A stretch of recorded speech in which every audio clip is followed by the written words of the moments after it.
Hello বন্ধুরা, স্বাগতম আপনাদের সায়েন্স এবং টেকনোলজির এই পৃথিবীতে। এই ভিডিওতে আমরা আপনাদের জানাতে চলেছি আমাদের প্রতিদিনের জীবনে ব্যবহৃত বিভিন্ন ফুড প্রোডাক্টের মতো প্রয়োজনীয় জিনিসগুলো কিভাবে ফ্যাক্টরিতে তৈরি করা হয়। আর এই বিষয়গুলো আমরা পার্ট বাই পার্ট আপনাদের সামনে নিয়ে আসার চেষ্টা করব। তাহলে দেরি কিসের, চলুন আজকের ভিডিওটা শুরু করা যাক। বন্ধুরা, আজকের ভিডিওতে আপনারা যে বিষয়টা জানতে চলেছেন সেটা হচ্ছে টমেটো সস। আসলে এই টমেটো সস কিভাবে ফ্যাক্টরিতে তৈরি করা হয়। টমেটো সস ছাড়া ফাস্টফুড ইন্ডাস্ট্রিগুলো অসম্পূর্ণই থেকে যায়, কারণ টমেটো সস ছাড়া ফাস্টফুড খাওয়াটা কোনোভাবেই ভাবা যায় না। চলুন তাহলে জেনে নেই কিভাবে টমেটো সস তৈরি করা হয়।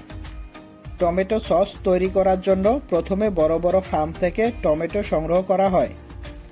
সংগ্রহ করার জন্য বড় বড় হারভেস্টিং মেশিন ব্যবহার করা হয়। এই হারভেস্টিং মেশিনগুলো খুব আধুনিক ও অটোমেটিক হয়ে থাকে। এই মেশিনগুলো অটোমেটিকভাবে ক্ষেত থেকে টমেটো গাছ কেটে কনভেয়ার বেল্টের মাধ্যমে কন্টেনারে ভর্তি করে। আর এর ভেতরে থাকা অটোমেটিক মেশিন টমেটো গাছ থেকে টমেটোগুলোকে সুন্দরভাবে আলাদা করে নেয় আর টমেটোগুলোকে আলাদা একটা কন্টেনারে রেখে দেয়। অটোমেটিক মেশিনের সাহায্যে যখন গাছ থেকে টমেটোগুলোকে আলাদা করা হয়, সেই সময় সেগুলোতে কাঁচা পাকা সব ধরনের টমেটো একসাথে থেকে যায়। এজন্য এর ভেতরে থাকা অটোমেটিক সেন্সর মেশিনের সাহায্যে এর ভেতরে থাকা কাঁচা এবং পাকা টমেটোগুলোকে ফিল্টার করে নেওয়া হয়। ফিল্টার করা কাঁচা টমেটোগুলোকে আলাদা করা হয় আর পাকা টমেটোগুলোকে অন্য আরেকটা কন্টেনারে পরিপূর্ণ করা হয়। এরপর এখান থেকে পাকা টমেটোগুলোকে সরাসরি টমেটো সস তৈরির ফ্যাক্টরিতে পাঠিয়ে দেওয়া হয়। ফ্যাক্টরিতে আনার পর প্রথমে টমেটোগুলোকে বড় পানির কন্টেনারে ঢেলে দেওয়া হয় আর এখানে টমেটোগুলোকে মেশিনের সাহায্যে ধুয়ে নেওয়া হয়। ধোয়া হয়ে গেলে কনভেয়ার বেল্টের মাধ্যমে সামনের দিকে পাঠিয়ে দেওয়া হয়। এবার এই টমেটোগুলোকে গরম পানিযুক্ত কন্টেনারে ঢেলে দেওয়া হয় আর টমেটোগুলোকে ভালোভাবে সেদ্ধ করে নেওয়া হয়। তারপর আবারও কনভেয়ার বেল্টের মাধ্যমে এগুলোকে সামনের প্রসেসে পাঠিয়ে দেওয়া হয়। এখানে অটোমেটিকভাবে মেশিনের সাহায্যে টমেটোর উপরে পাতলা চামড়াগুলো তুলে নেওয়া হয়।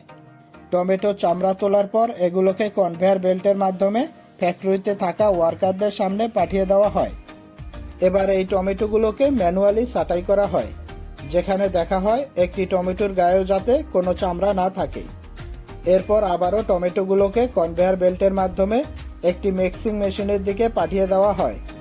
এখানে এই বড় মেশিনটি টমেটোগুলোকে ক্রাশ করে এগুলোকে সসে পরিণত করে।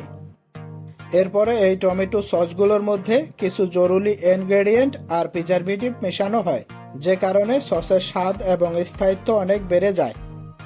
এরপর এগুলোকে বিভিন্ন সাইজের বোতলে ভরে প্যাকেটিং করে বড় বড় মার্কেটে পাঠিয়ে দেওয়া হয়। আর মার্কেট থেকে এই সসগুলো সরাসরি আমাদের হাতে এসে পৌঁছায় আর আমরা সহজেই এই সুস্বাদু সসের স্বাদ পেয়ে থাকি। আশা করি ভিডিওটা ভালো লেগেছে। পরবর্তী কোন বিষয় নিয়ে ভিডিও দেখতে চান সেটা আমাদের কমেন্টের মাধ্যমে জানাতে পারেন। ভিডিওটাতে একটা লাইক দিবেন আর অবশ্যই চ্যানেলটা সাবস্ক্রাইব করে দিবেন আর পাশে থাকা বেল আইকন অন করে দিবেন, যাতে নতুন নতুন ভিডিওর আপডেট আপনি পেয়ে যান।